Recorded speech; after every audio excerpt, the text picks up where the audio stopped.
Die een ding van Daniël wat uitstaan in die Bybel, is sy geloof. Sy onwrikbare vertroue in God. Ongeag weerstand, ongeag omstandighede, het hy geweet, God sal vir hom uitkoms gee. Maar hierdie geloof in God was nie 'n kort pad na sukses nie. Dit het aanleiding gegee tot 'n leefstyl wat hom in staat gestel het om vir ons so 'n inspirerende persoon te wees. Kom ons lees Daniël 1. In die 3de regeringsjaar van koning Jojakim van Juda, het koning Nebukadneser van Babel teen Jerusalem opgetrek en dit beleer. Die Here het vir koning Jojakim oorgegee in Nebukadneser se mag, en ook 'n gedeelte van die tempelgereedskap. En hy het dit na Sinar, na die tempel van sy God toe gevat, en daar het hy dit in die voorraadkamer van die tempel van sy God geberge. Die koning het vir Aspenas, sy hoofpaleisbeampte, beveel om uit die Israeliete jong manne na die paleis toe te bring, uit die koninklike geslag en uit die geslag van vername mense. Die jong manne moes sonder liggaamsgebrek wees, mooi, toegerus met kennis, verstandig, bekwaam en in staat om in die paleis diens te doen. Hulle moes onderrig word in die Galdeërse skrif en taal. Die koning het bepaal dat hulle 'n daaglikse porsie van sy kos en wyn moet ontvang, en dat hulle 3 jaar lank opgelei moet word. Daarna moet hulle in diens van die koning tree. Onder hierdie Judeërs was daar Daniël, Hananja, Misael en Asaria. Maar die hoofpaleisbeampte het vir hulle ander name gegee. Daniël is Beltsassar genoem, Hananja Sadrag, Misael Mesach en Asaria Abednego. Daniël het hom voorgenem om hom nie met die koning se kos en wyn te verontreinig nie. En hy het die hoofpaleisbeampte vergunning gevra om dit nie te gebruik nie. God het die hoofpaleisbeampte gunstig en simpatiek gestem teenoor Daniël. Maar hy het vir Daniël gesê, ek is bang vir die koning. Hy het bepaal wat julle moet eet en drink. En as hy sien julle voorkoms is nie so goed soos die van die ander jongmanne van julle ouderdom nie, is ek oor julle in die moeilikheid by hom. Toe sê Daniël vir die amptenaar, wat die hoofpaleisbeampte aangestel is om toesig te hou oor Daniël, Hananja, Misael en Asaria. Maak asseblief 10 dae lank 'n proefneming met ons, en laat hulle vir ons net groente gee om te eet en water om te drink. Vergelyk dan ons voorkoms met die van die jongmanne wat van die koning se kos eet, en handel dan met ons na bevind van sake. Die amptenaar het toe hulle versoek toegestaan en 10 dae lank 'n proefneming met hulle gemaak. Na 10 dae het hulle mooier en gesonder daaruit gesien as die jongmanne wat van die koning se kos geëet het. Toe het die amptenaar die koning se kos en wyn vergoed van hulle weggehou en vir hulle net groente gegee. God het aan hierdie 4 jongmanne verstand gegee en insig in alles wat geskryf is en ook wysheid. Daniël kon enige gesig of droom uitlê. Op die tyd wat koning Nebukadneser bepaal het dat die jongmanne voor hom gebring word, het die hoofpaleisbeampte dit gedoen. Die koning het met hulle gepraat en hy het onder almal niemand gevind soos Daniël, Hananja, Misael en Asaria nie. Toe het hulle in diens van die koning getree. In enige saak wat wysheid en insig vereis het en waaroor die koning hulle uitgevra het, was hulle 10 maal beter as al die towenaars en voorspellers in sy hele koninkryk. Daniël het in diens van die paleis gebly tot die 1ste regeringsjaar van koning Kores.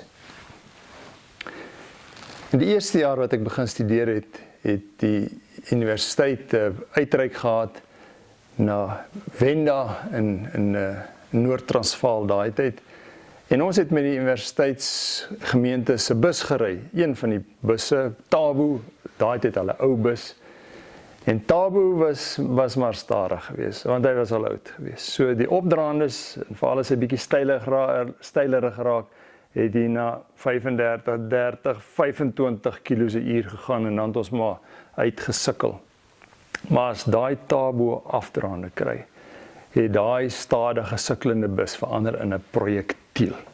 Dan het hy met 'n reuse spoed afgegaan teen hierdie afdraandes en die bestuurder moes hierdie groot stuurwiel stewig vashou en die meter het nie so geleidelik opgegaan nie, hy het so skit opgegaan en het hy opgegaan tot 110, 115 tot ons dan weer die volgende bult kry, dan het hy weer afgekom. En so het ek groot dele van die reis voor by die bestuurder gestaan, wat vir ons bestuur het. En toe ons terugkom, daar by Nylstroom verby, is daar 'n paar lang stylafdraandes wat Tabo op sy beste is. Toe ons by Warmbad op die snelweg gaan, staan ek met hom gesels, die volgende oomblik sien ek, maar daar rol 'n wiel. En toe besef ek, maar daar is ons wiel. En die volgende oomblik, hier staan Tabo, met sy een punt in die grond. En toe kan hy glad nie ry nie. Sonder een wiel kon Tabo nie net 75% ry nie, hy kan glad nie ry nie. En so is dit ook met ons lewe. Wanneer daar sekere fasette van ons lewe nie in plek is nie, dan maak dit dat dit wat ons goed doen, ook nie meer so goed is nie. En ons kan nie presteer nie. En as ons na Daniel sou kyk, was dit met hom so gewees. Daniel het nie net omdat hy die Here gedien het, skielik hierdie wonderlike goed gedoen, elke keer een wonderwerk op die ander nie. Sy verhouding met God het sy leefstyl beïnvloed. En as ons by Daniel onder andere sou leer, is daar dinge wat in sy lewe in plek was. En die eerste een is natuurlik sy fisiese wêreld. Sy liggaamlike gesondheid, en ons sien dit in die baie streng dieet wat hy as jongman, waarskynlik 17 jaar oud, as jongman gehad het. 'n Streng dieet waarin hy, nou goed, ons kan, dis 'n gesprek vir ander tyd, net groente, hoe die dieet gelyk het, maar dit was 'n gesonde dieet gewees, wat goed was vir hom, wat dissipline gevra het. Die koning het ook vir hulle kos aangebied, en die koning het gesê, wel, as ek uitsonderlike mense wil hê wat moet presteer in my koninkryk, is die een ding wat hulle moet hê, hulle moet lekker eet. En daarom kom hulle aan my tafel sit, hulle eet van my kos, my lekkernye en van my wyn. En dan het hy sy waarde as koning gevind. Hy het geglo dat dit hom gehelp het om 'n goeie koning te wees. Maar Daniel het versoek vir die hoofpaleisbeampte dat hulle dit anders wil hê. Nou, ons sien dit wat hy van hom gevra het. Maar die ander faset van Daniel wat op die tafel kom, is dat Daniel 'n gawe gehad het om met mense te werk. Hy het 'n vermoë gehad. Hy was uitgesorteer, hy het selfvertroue gehad. En hy kon mense beïnvloed. 'n Vaardigheid wat hy aangeleer het. En hy sê dan vir die paleisbeampte, kan ek net met jou onderhandel? Die man sê vir hom, jy maak dit vir my ingewikkeld. Maar Daniel was so oortuigend geweest dat hy uiteindelik sê, goed, ek gee hulle 'n kans, ons kan 'n eksperiment doen. En dan doen hulle die eksperiment en dan staan hulle versoek toe. Daniel, wat heeltyd in hierdie gedeelte uitstaan, is dat Daniel iemand was wat sy werk goed kon doen. Hulle was effektiewe administrateurs vir die land gewees. In so 'n mate dat hulle die beste administrateurs was, die beste besluite kon neem en die land in staat kon stel om optimum te presteer. En as ons hier by Daniel moet leer, is die fasette wat by ons in plek moet wees om gebalanseerd, konsekwent te kan presteer, is in die eerste plek ons fisiese wêreld, ons liggaam, hoe dit met hom gaan en wat 'n toestand hy is, en in die tweede plek ons emosionele wêreld, dit wat in my selfbeeld gebeur, my gevoel van myself, my vaardigheid met ander mense, my sosiale vermoëns, emosioneel en sosiaal. En in die derde plek, die belangrike ene, en dis waaroor 'n groot deel van ons lewe gaan, is ons intellektuele wêreld, ons beroepswêreld. Dis waarvoor 'n kind skool toe gaan. Hy word geleer om eendag 'n suksesvolle besigheidsman te wees of in sy beroep vooruit te gaan. En daarvoor gaan hy skool. En die vierde faset is die van ons geestelike lewe. En ons gaan nou na elkeen van hierdie 4 kwadrante kyk. En dan gaan ek 'n klompie vrae vra. Vrae wat ons aan toets hoe sleg dit gaan. Ons weet baie keer beter wanneer die dinge nie in plek is nie, as wanneer dit in plek is. En waarin ons kan toets. Hoe toets ek op hierdie vlakke? Want sien, dit help nie dat jy in een faset geweldig uitstyg. Jy is byvoorbeeld intellektueel in jou beroep en so aan, is jy verskriklik suksesvol. Jy maak reuse bedrag geld, jy het 'n klomp mense wat van jou afhanklik is en na jou opsien of jou hande klap. Maar in jou huis is dit 'n slagveld. En jou gesondheid is in 'n toestand. Jy is meer by die dokter as by die werk. Dan help dit nie, al presteer jy goed. Of jy het iemand wat verskriklik gesond is. Hy het reuse arms en hy is elke dag in die gimnasium. maar hy kan nie 'n werk hou nie, hy weet glad nie om met mense te werk nie. Of jy het iemand wat geweldig geestelik is, hy lees sy Bybel en hy vertel vir almal hoe hulle moet lees, maar hy is nie in staat om enigstens vooruit te gaan in sy werk, of om na sy fisiese lewe te kyk nie, sy gesondheid is haglik. Dan help dit niks. En ons wil graag vandag 'n bietjie die faset toets van hierdie 4 wat op die minimum vlakke is, want die swakste een is die een wat vir jou gaan laat stil staan, al is die ander hoe goed. En ek wil jou nooi om ek gaan 'n klompie sake aan die orde stel en jy kan rustig jouself daarin beoordeel. En op die einde gaan ons kyk, as ons na hierdie 4 kyk, watter is die een wat ek die dringendste op moet fokus. As ons na ons fisiese wêreld kyk, is daar byvoorbeeld onverklaarbare pyn, hoofpyne, maagpyn, gewrigpyne. As ek baie van dit het, moet ek oplet, dan is ek fisies nie op die regte plek nie. Of het ek dalk 'n versteurde slaappatroon, slaap te veel, kry nie wakker geword nie, of slaap te min, lê lank wakker. Dalk 'n swak immuunstelsel. Daar's nie 'n siekte nie, of ek het hom heel eers, as iemand aansteek, steek hy by my aan. Is nie 'n goeie teken van die toestand van my liggaam nie. Of daar's 'n voortdurende gebrek aan energie. Ek eet en ek slaap, maar ek voel pap elke dag. Dalk is dit omdat ek te min oefen, fisies aktief is, ek kom nooit buite nie. En dis 'n interessante veld wat nie beteken dat ek hierdie beroepsatleet moet word of 'n provinsiale sportster nie. Dit het doodgewoon te maak met iets so eenvoudigs, so stap. Baie van die filosowe het dis hoe hulle met hulle leerlinge gepraat het hulle gedoen terwyl hulle gestap het. En daar's baie oor geskryf oor die waarde en die belangrikheid van stap in ons gesondheid. Stap in my denke, hoe die brein, hoe die bloed oor my brein vloei. As ons in die nag oor 'n probleem dink, dan dink ons in die heel negatiefste, die grootste moeilikheid. Maar wanneer jy stap, dan kyk jy heeltemal anders na jou probleme. 'n Volgende een is om maklik en oormatig medikasie te gebruik. Daar's nog nie 'n siekte nie. Ek gaan sommer by voorkomend drink ek al pille vir die hoofpyn wat miskien mag kom die dag. Medikasie, dokter, meestal die selfmedikasie, maar net die simptome. En jy kan nie die simptome dokter nie, jy moet die oorsaak sien. As my tand pyn, moet ek nie maar net sommer heeltyd iets opsit om te verdoof nie. Ek moet by 'n tandarts kom en hy moet vasstel, maar hoekom is daar pyn? Is nie normaal nie.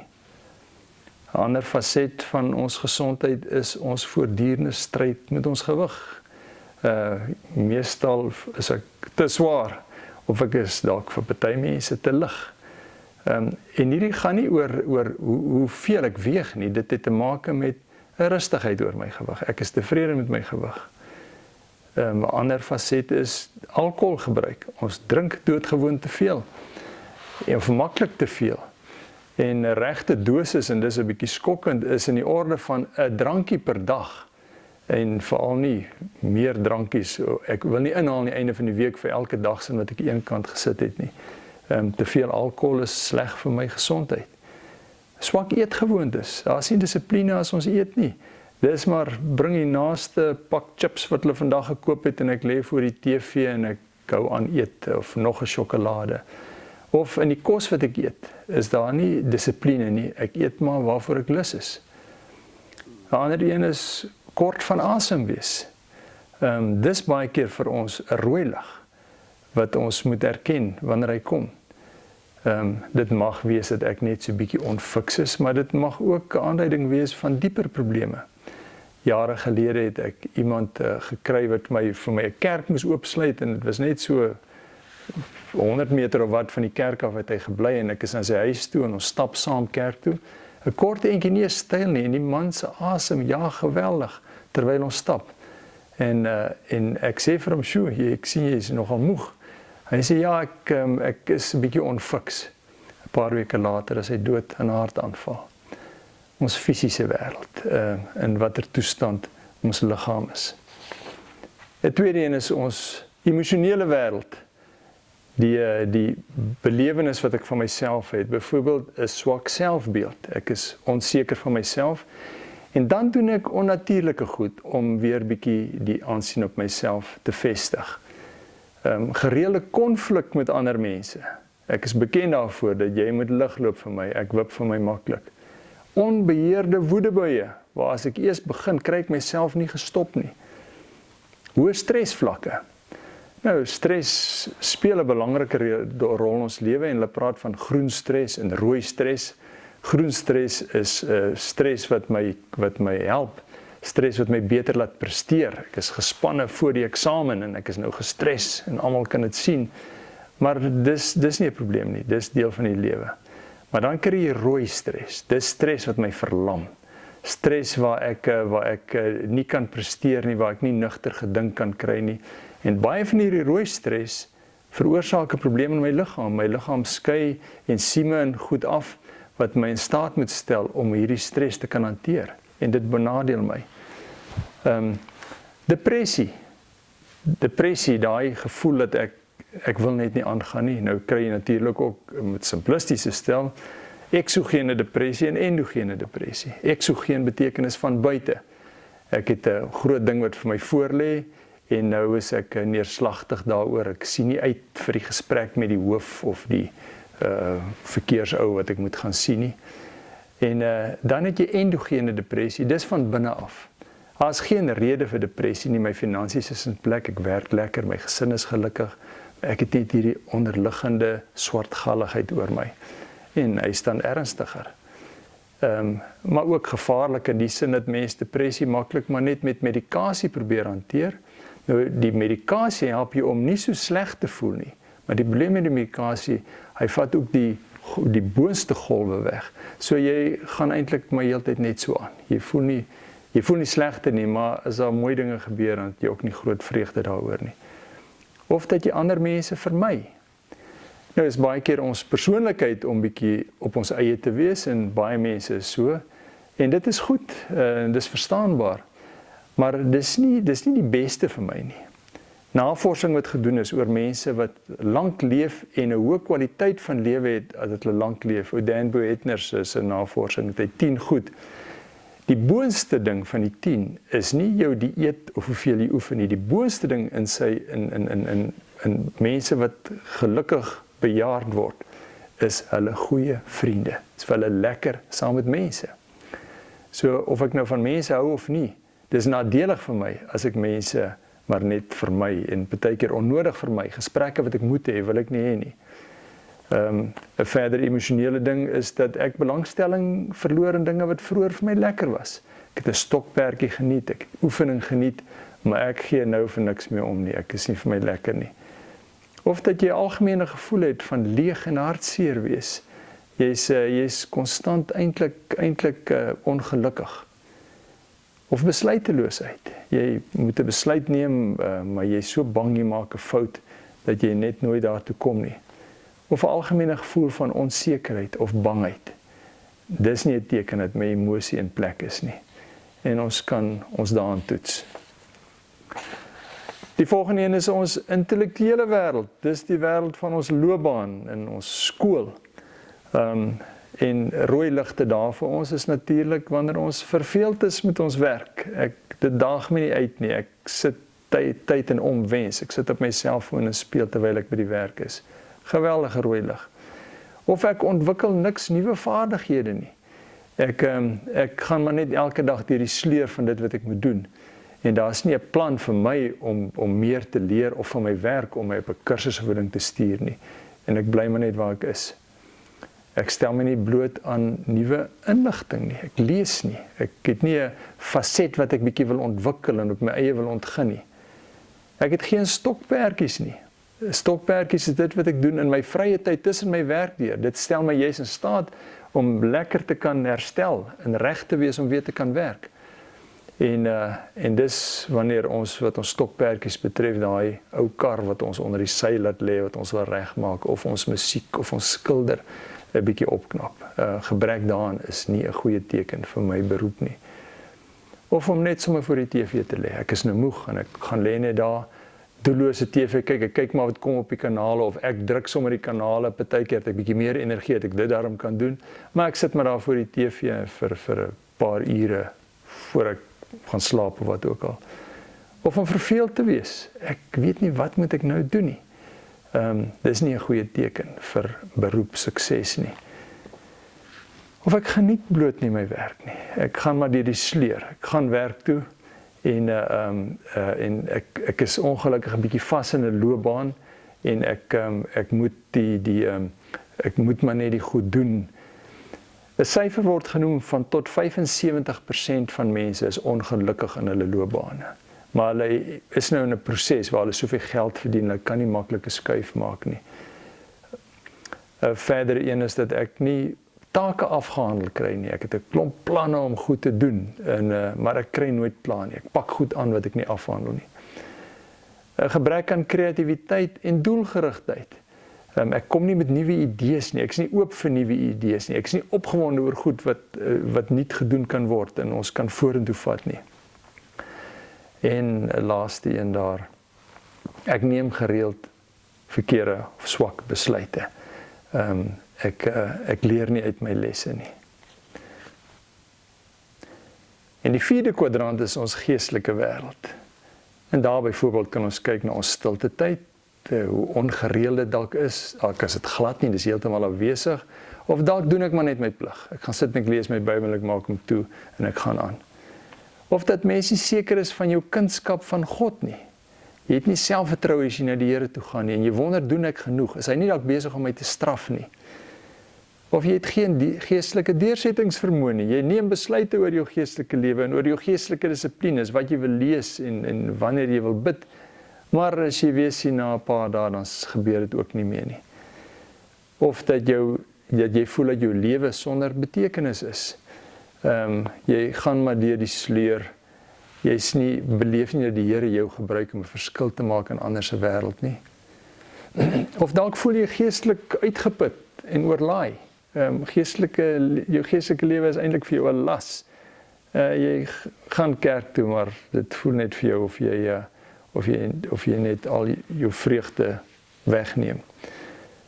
Of jy voel ver van die Here, hy is vir jou afwesig. Jy kry nie deurgedring tot hom as jy bid nie. Of jy is geestelik apaties, jy gee regtig nie om nie. Daar's niks wat jou geestelik inspireer nie. Verhale van ander is nie vir jou kosbaar nie. Of, en dis 'n belangrike een hierdie, daar's 'n gebrek aan gereelde, gesonde, geestelike kontak met ander Christene. Dis geweldig belangrik vir ons geloofslewe, dat ons 'n groepie vriende naby ons het, met wie ons tyd om die woord spandeer. Dis nie jou gewone braaivleis nie, jy kan saam braai. Maar iewers tydens ons kuier maak ons 'n Bybel oop. En dan gebeur daar dinge. Ek kyk skielik met nuwe oë na my lewe. Skielik het ek 'n hart vir ander mense. Skielik hoor ek hulle raad en hulle ondersteuning. Dis krities vir ons geestelike ontwikkeling. Of die swak bywoning van eredienste.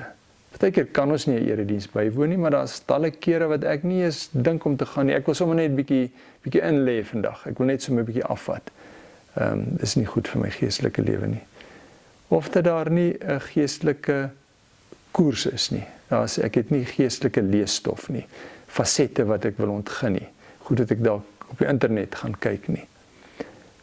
En as ons na hierdie 4 fasette kyk, en ons sal 'n paar oomblikke moet spandeer en vir onsself punte gee op hierdie 4. Wat sal ek myself gee in 'n punt uit 10 oor my fisiese wêreld? Hoe lyk hy?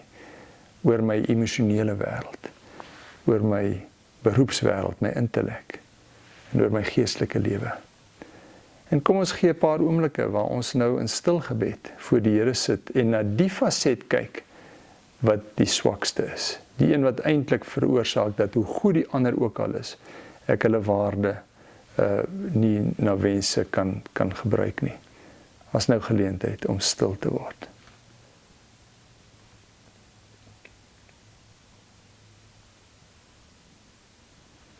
Here, dankie vir die voorreg dat U so by ons kom sit.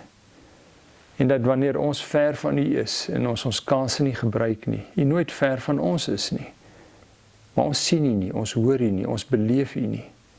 En dankie dat ons nou na U kan kom en net sommer ons beperkings, ons foute met U kan deel en die voorregte kan beleef van 'n God wat ons vasdruk en sê, dis reg my kind, dis waarvoor ek gekom het. Dankie dat U so vir ons omgee, dat U ons vergewe. Die woord ons sê, as ons sonde bely, is U getrou en regverdig, U vergewe dit en reken ons ongeregtigheid nie toe nie. En U maak ons nuut. U laat ons as nuwe mense begin. U maak ons skoon, wit soos sneeu, wit soos wol. Dankie Here vir die voorreg dat U ons God is. Amen.